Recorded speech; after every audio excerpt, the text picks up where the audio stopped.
dé ibi ló ń pa mí fún mi. Èmi kò lè wait láti jẹun. Mi lè wait o. Àjẹ́ ń kọ́ ni. This girl. I think something is wrong with her. What?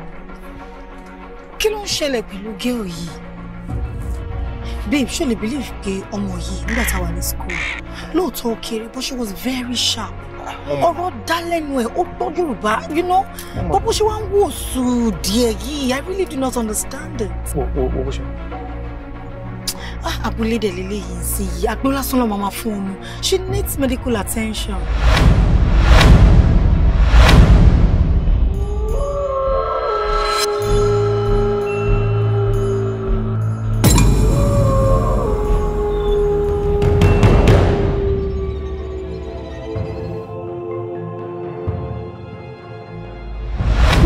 Pẹ̀lú yà ọgbọ́n ṣó gbọ́.